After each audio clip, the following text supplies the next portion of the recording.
Ladies and gentlemen, I'd like to welcome you to a part of Poets of the East where we bring in other artists, other arts, to share their insight, their worldview. Uh, this is, to me, so critical and so very much a part of the poetic spirit, where poets are known for looking closely at the world, trying to understand it, trying to if you will, paraphrase or fracticize and give their insights to the strange and wonderful qualities of the world. So I'd like to introduce my very, very special guest, the the philosopher, the educator, uh, the charming, talented, and very, very wise Professor Wendy Lynne. Professor, it is an honor to have you here. Welcome. Oh, it is lovely to be here. I think the only thing you missed is my dyed yellow hair. Well, that, my dear, is a vivid display of your unique qualities. How's that? That is fine. Maybe Okay. as poetic as I actually get. Well, I see. I think thinking Sure. is part of that same spirit. So I'm going to disagree mildly with you there. Yeah. Yeah, Okay. I'm So with you. I've got a series of questions that won't be as tough as Homeland Security, but my first one is I'm going to ask you to kind of roll over for us in your mind the major failures we have right now and the major successes that remain. So, for example, we've seen such tragic failures in legislation, judicial, civic authority. The we've got President gone wild, and of course he promised us nothing less. He promised us a dictator from day one, and you may exchange the phrase executive procedure, executive document from a dictate, but it is in fact one and the same since there's no evidently no holds barred. What would you see as some of the major, most important, most significant failures that we've seen of our institutions? Uh, it is it is difficult to rank them in any order because there are so many that are so intimately interrelated, right? They're mutually fertilizing, and so utterly devastating to the democracy. I I think, and this is, an owned bias of mine, that the hammering that universities, that Harvard, and I confess I'm also really disappointed in higher ed right now, in academia. And you know, I'm not sure why I think I get to be disappointed. I was profoundly disappointed with my own institution, Bloomsburg University, now Commonwealth University of Pennsylvania, for not taking a stronger stand on the significance of academic freedom, of the freedom to pursue science, the freedom inherent in, or what should be regarded as inherent in the pursuit of the humanities. Um, I had been sorely disappointed with the failure of my own institution to defend academic freedom of its faculty for many years. So I don't know why I think I get to be even somehow more disappointed in what I see to be Columbia's caving. And it didn't even take all that much to get Columbia to cave. Um, Among the things I find just on that very topic, the most utterly horrifying is the exploitation of the call, that the accusation of anti-Semitism. Let me put it that way. The accusation of anti-Semitism weaponized, right, to silence protest. And part of what I find so abhorrent about that is how deeply anti Semitic the accusation itself is. It is the exploitation of a religion, right? Judaism in this case, but could have been anything, right? As the exploitation in order to weaponize that accusation that you're opposed to that religious tradition as a way of silencing your critics, right? That strategy is deeply anti-Semitic, right? Because to dare to call it out, right, as the exploitation, the attempt to silence critics that it is itself then accused of being anti-Semitic, right? So it's as if it silences you in more than one way. You don't dare criticize Netanyahu or the Israeli government or the IDF or what I now regard as the utter obliteration and famine in Gaza. Right? It is genocidal, and I see no other thing that we can call it. Right? And yet, if you dare to call that out as genocidal, you are accused of being anti-Semitic, right? And if that occurs, right, that protest occurs at any sort of scale, say like at Columbia or Harvard or Brown, right, or Cornell, or pick your university, right, then it becomes a kind of cause celeb for the Trump administration to both wave its flag, right, as supporter of Israel, right, and, on the side of Judaism, right, which this administration manifestly is not, right, that is absurd, right, and it is a weapon for silencing academia, right? And again, I get it that my point of view here is perhaps biased toward academia, but my God, like without academic freedom, without those institutions, right? Without the institutions where basic science occurs, where poetry is written, where literature is created, where philosophy is done, right? I think we're done. I think the democracy is done because these are some of the sacred bastions, right, where those freedoms have really been defended, but no more. Not if we take Columbia as an example. Harvard has stood up a little more for itself, a little. All right, UCLA's done a little better job. It looks like we're learning as we go along, but we don't have time.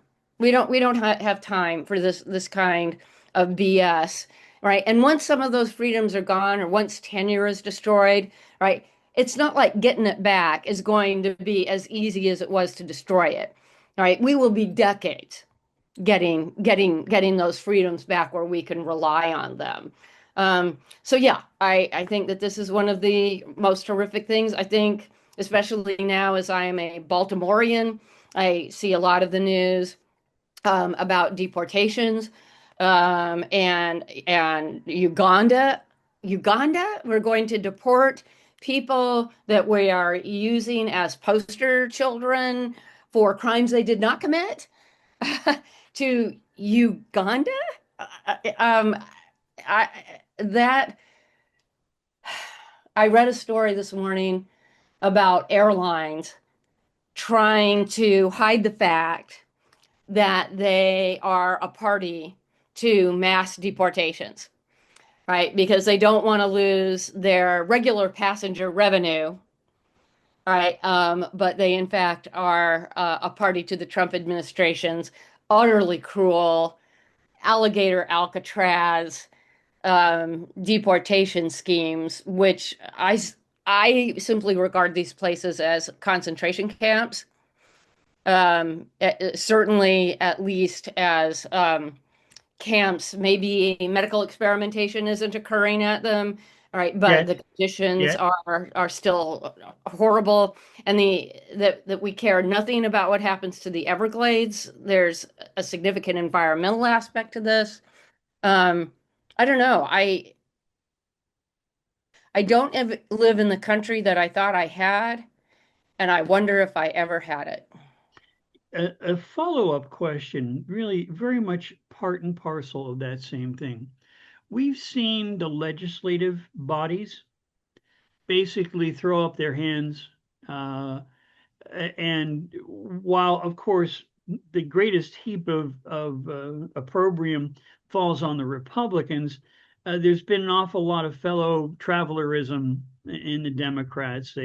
recently debated a national policy opposing genocide in Israel-Palestine, and they turned it down. It was removed. So I have, like a lot of people, looked to the lesser of two evils and supported and endorsed and tried to help get elected people.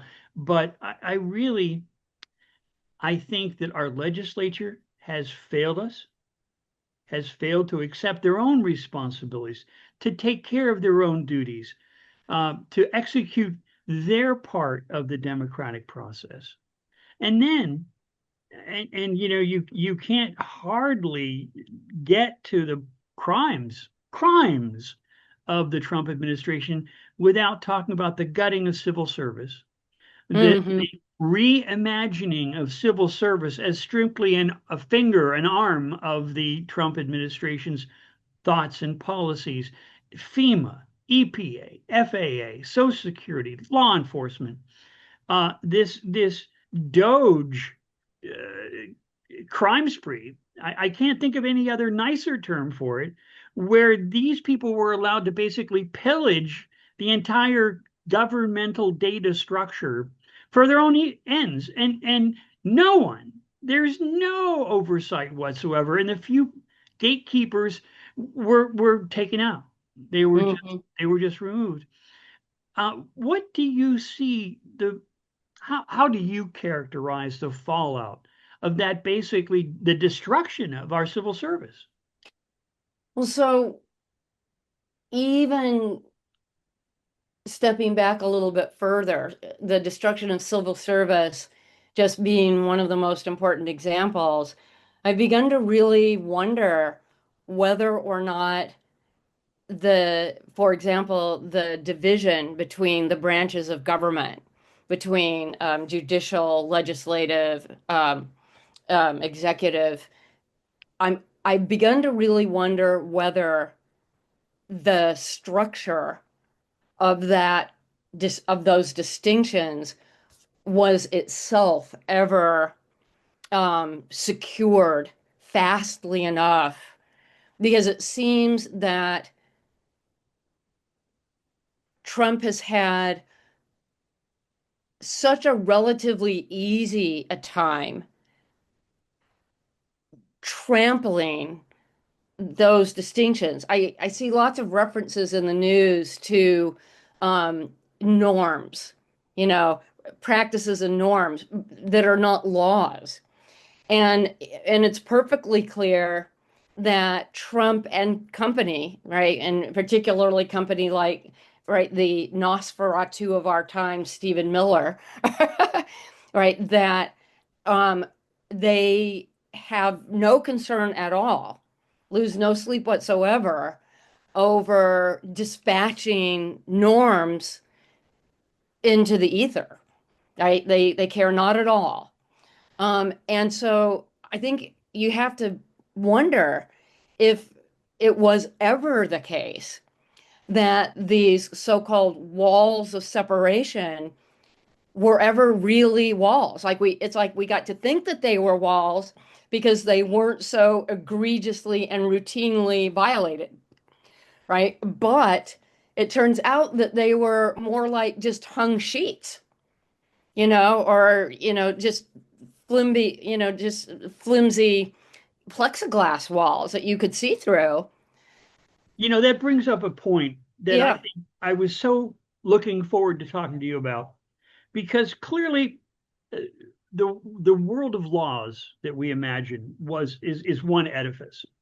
But you get to a point where it seems to me that beyond walls, beyond the walls of laws, there was a power of ethics, an appreciation of responsibility, especially an appreciation of, I'm going to say, respect for the institutions, although it's not really the institution. It's the idea of what America was, at least the illusion, the myth of America. Yeah, what it was supposed to stand for. When enough of us believed that yes, give me you're tired, you're poor was viable. When looking out for the other guy, when caring for the poor, the disabled, the elderly, when that was we thought it was woven solidly into the fabric of our country. And clearly laws alone don't do it. And when you have in office, I won't say elected because I don't think that's applicable. When you have people in office who have no appreciation for ethics, no appreciation for responsibility, much less civic responsibility,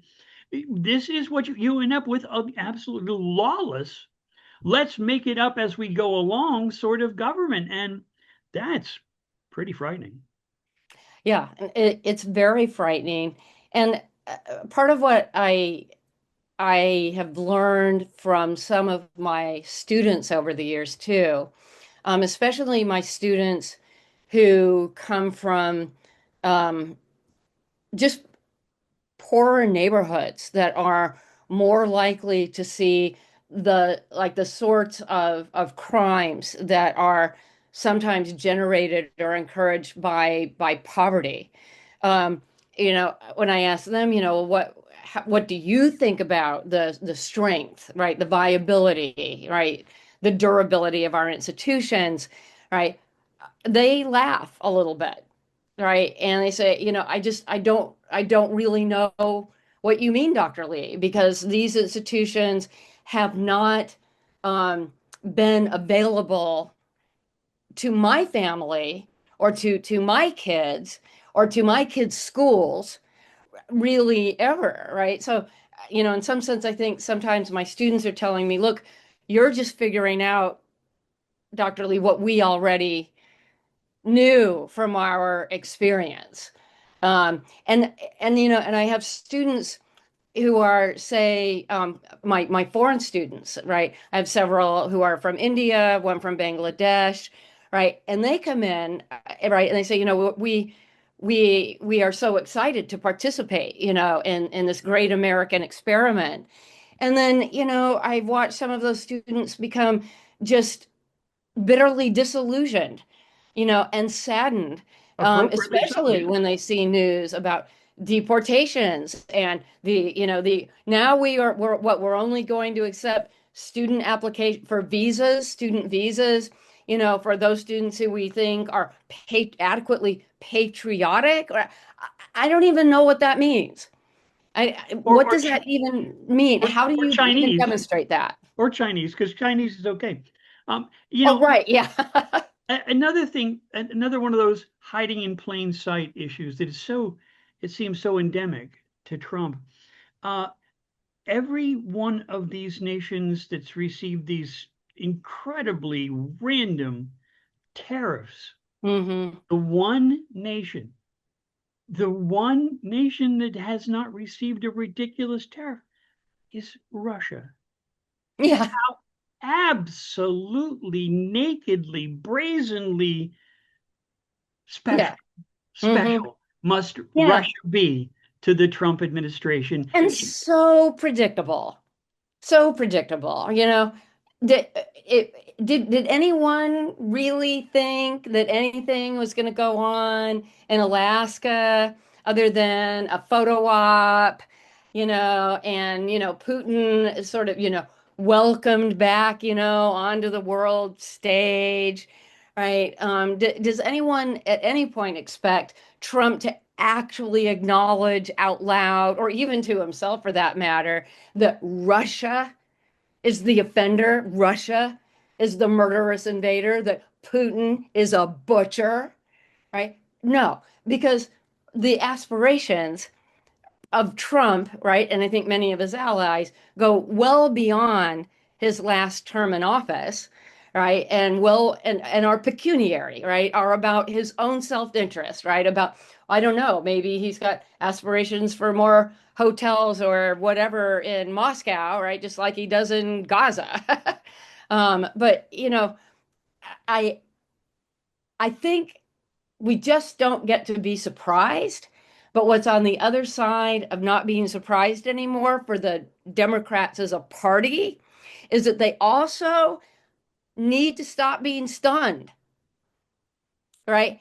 And they need, I just, this failure of courage, right? This failure of being, here, I think here's a good example. I don't have much nice to say about John Bolton. I don't have a lot nice to say about him. I Completely think he's a understandable. warmonger. Like, let me be clear about that. But having said that, he's not gutless, right? His home is being raided because Trump, thinks he's stinky, right? Because Bolton at least has the guts to call him out. Right now, this doesn't make Bolton, less a warmonger or anything for me, but I see him as a talking head on the TV box, and I'm like, well, dude, I may not I don't agree with you about much, but I do respect the fact that you have some iota of courage, right? That the entire Democratic Party, progressives included, do not seem to be able to find in themselves. Right now, maybe I'm not being fair to Gavin Newsom right now, right? He at least has the guts to troll Trump in really creative ways online, right? Or his people do, whatever. And, let's all just say, God bless South Park. God bless South Park. Okay, But, that's not remotely enough. the last part of this analysis of the downside that I want to raise is I remember, and it seems almost quaint and sepia tone now, the outrage on the progressive side of politics of the Bush rendition policies. And Mhm. we tut-tutted about this abuse of human rights when it was taking place in the streets of, oh, pick one, Iraq, Iran, Afghanistan, pick one. Mhm. Now we see clearly the end of habeas, Yeah. rendition without charge, no due process. Americans in American streets are being grabbed by masked, armed men. Mhm. With Where not in uniform, right? Just where's the American Association of people who hate abuse of power? Where's the AMA? Where's the lawyers? Where's the judges? Where's the legislators? Where's the professors saying this cannot be allowed? I yeah. don't hear it. Yeah, and I am no longer convinced, unless it got a lot larger and a lot louder, that, going to protest, right, which I do regularly, and I take pictures, but like how large do they have to be? What do we have to be willing to do at these protests, right? What do do we have to start burning American flags at these protests? A burning that now looks like, is going to be criminalized. I cannot object to that more strongly than I do. That's free speech. The First Amendment is not designed to protect the speech that is as comfortable as a Holiday Inn painting, right? The First Amendment is intended to protect free speech that we may not like, right? That we may even find abhorrent, right? So long as it's not a threat to assassinate the president, right? But I don't know. We now have all these images, right, of these, it's gunslinging, camo dressed military soldiers, right, National Guard in the streets of Washington, D.C. And I is this creeping martial law? Right? I mean, is that not what we should call it? That it's a kind of, I get it that it's a theatrical performance, right? And that Trump just really gets off on the theater of it. But it's also guys with guns in our streets who are not police officers, who are not trained to be police officers, right? As if our city streets are war zones. And we somehow have a government that is entitled to treat them as war zones, right? That just seems to me like a recipe for disaster, even if Trump really only means it to be a kind of performative, theater event. It's also an utter waste of my tax dollars, right? That is an utter waste, right, of our tax dollars. And I expect that there will be large protests here in Baltimore soon, right? If those soldiers, and I will stand up for my own mayor and my governor, right? Mayor Brandon Scott in Baltimore and Governor Wes Moore, who I have seen sort of in the Gavin Newsom mode of sorts, actually stand up for their states and their cities in a pretty vociferous way. So it isn't that there are no voices, but there aren't enough, and it's not clear to me what they need to say or do at this point. Sometimes I think things have to get like really dark. Like things have to get it's like it's all got to come down before it can get rebuilt. And I might not even be alive at the end, I'm in my 60s. Like I might not see the new America at the end of this dark rainbow, not rainbow. Mm. Um, but I wonder sometimes if it has to all come down before it can get rebuilt. Okay, my next question is, and this is, I admit this is a very difficult question and it's not fair, but I'm going to ask you anyway because you're a thinking, thoughtful philosopher. What would you say are the top five crimes of the Trump administration? Ah, gosh. The unfair part of questions like that is that we are so swamped every day. It's like a new hurricane every day. I don't know that I could put these in any particular order. Sure. Certainly at the top of that list, although this goes to many institutions, is the um, utter disregard for the separation of powers that will destroy the democracy, is destroying the democracy. I would certainly say that even though I don't think we've seen a lot of news about this lately, that the just grotesque misogyny around reproductive rights, the role of women in the military, right? The flagrant, just unabashed racism, right? That targets the military, National Guardsmen on the ground of blue state cities that have African American governors, right? Just the flagrant racism of that. The attempt to gerrymander districts, right? It only started in Texas. I don't like gerrymandering in general, but go California. I mean, like, what else are we going to do? Right? That is a fight fire with fire. I don't know what else we're going to do. All right. In order to even get one wheel off the rail of this train of authoritarianism.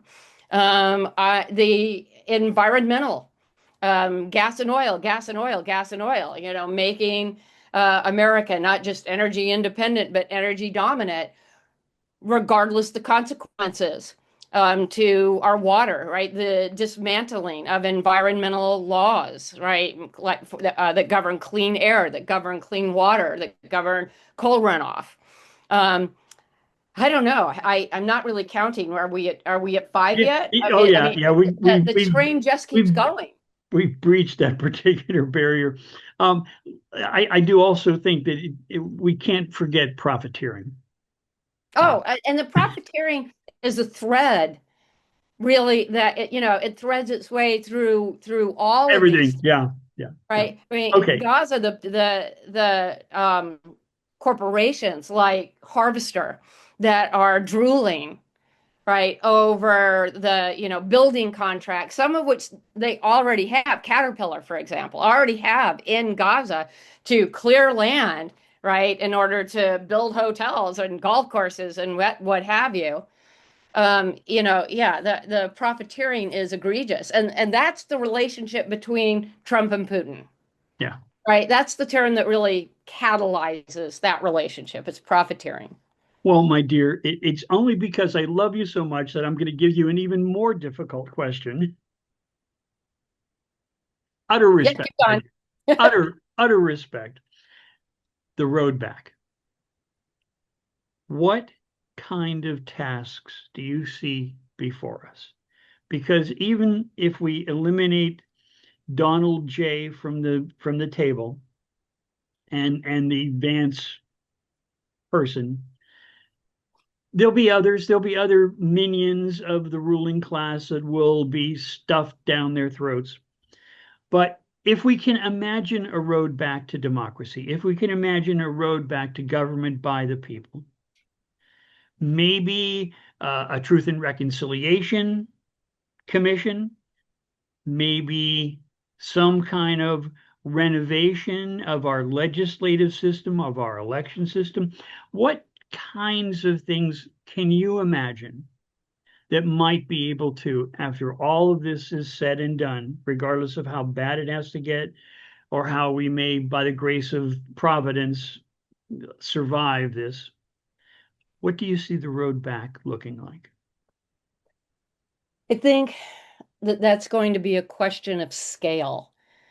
And what I mean by that is that there's there are the actions of individuals, right, or even individual families, right? In my own family, partly as an act of like family protection or family resilience, right? That I take to be a step, any step towards survival is a step on the road back, right? So in my own family, we are all really committing ourselves to becoming much more energy efficient. Right? I picked up this extra class this semester in order to pay for solar paneling on my little house here. We all survivalist garden, right? We do the very small things that if many millions and millions of families did them, would at least make us modestly less vulnerable to some of the assaults of the Trump administration or some of the consequences that those assaults are going to are going to generate, right? I mean, eventually, in virtue of many of the Doge cuts, we will see far greater natural disasters that produce horrific consequences, right? The FEMA cuts, for example. And so everything that we can do, even on the smallest of scales, to make ourselves able to stand up in the wake of that, I think is part of what it means to be on that road back. So that's what I mean by scale, right? On a larger scale, it seems to me, and I have a lot of long talks with my son and daughter-in-law about this, that are making our focus really local, strengthening our local communities. You know, like I have a little vegetable cart out now in the front of my house so that my neighbors can take the extra squash because I grew too much, from my garden. And that's about food, but anything that's about food is about the community, Mm-hmm. right? Volunteering at our local schools, right? Telling my students that I will not allow ICE into my classroom, right? I think at this point in history, what may be the slogan that is the most about America as an idea may have to do with locality, right? With our communities and investing in those communities to make them more able to stand up against a dictator, where that standing up may mean merely surviving what's coming, right? Survival itself at this point is a win. And I don't just mean survival as a country, I mean survival, as individuals and as families. After all, this administration is killing people, right? And they're not just in other far-flung places, right? There are going to be people, right, on Social Security. There are going to be people on Medicaid, right, which I worry about a lot, right? Because my mom was on Medicaid, and it's not that individuals might be thrown off Medicaid, but where nursing homes and retirement centers, right, cannot stay afloat, right? And then people don't have nursing homes to go to because they cannot stay afloat, right? Where they can't have what I needed very much from my own mother, people will die. People are going to die. So, in small communities, protecting those services, protecting our libraries, sharing our knowledge, being willing to, teach for cheap or for free at the local library, right? I think all of those survival strategies may be that first step. And even though those steps may seem like they're very small, right? The more of us who actually care about democracy and who manage to live through this, right? Or at least my children will live through it standing on their feet, then maybe there's some chance of rebuilding, right? But I think that there's a lot of dark that comes before that light because we haven't even begun to live out the consequences of Trump administration policies. We haven't even begun to live out the tariffs. We haven't even begun to live out the environmental trauma that we're all about to live through, right? We haven't even begun to live through the widening gap between the uber 250 rich families and all of the rest of us. We haven't even begun to live through the extinctions that we're about to see of things like, for example, whales, right? And we haven't even begun to see the mass of human migration trying to escape deforested and desertified, right, or barren fisheries, right, that we are going to see, right? We just don't know. We just don't even really comprehend what's coming, right? We're too busy, just ordering more plastic junk off Amazon. Um, so yeah, I think it's locality is where that first step is, and taking that locality really seriously. Yeah, I can't thank you enough for this very thoughtful discussion. Uh, when I look around at some of the immediate challenges and the it's almost not even half-hearted opposition in so many of the institutions that we used to think we could count on. Hmm. When I see that the promise of higher education reduced to simple economics and the commitment to learning, the commitment to uh, open-hearted discussion, to academic freedom, which which I thought was the backbone of our educational system deep down somewhere. But the finest, most prestigious universities have crumbled. And that, well, it's those of us who love education, who love libraries, who love learning, who teach because we don't have a choice. It's up to us to keep civilization, I think.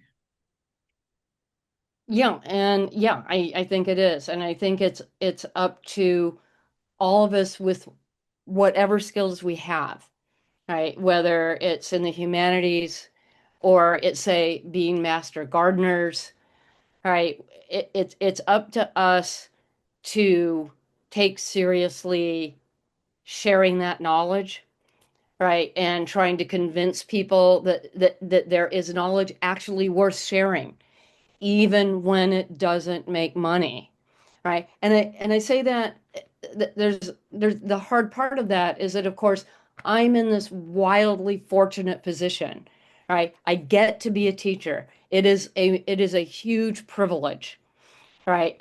Especially in retirement that I get to still be a teacher. It's an enormous privilege, and I know that. right? And I know that I have all of these students, right, whose struggle for education is about money, but it's because it has to be about money, right? Because they've got kids or they've got parents, right? And because they understand what's coming just as well as I do, in many cases, probably better than I do, right? Because they see their paycheck dwindling. They see that they can't afford to buy their kids shoes next year because they're all imported from Vietnam, and because the import tariffs are going to mean their kids are going to have to wait longer, right, for new decent shoes, right? And maybe these seem like small things, new decent shoes, but they're not, right? They're not, because they're symbolic, right, of what it is that we have to still be willing to fight for, right? And that it's hard to say that to people at the end of their really long work day, when they already worked a 16-hour shift,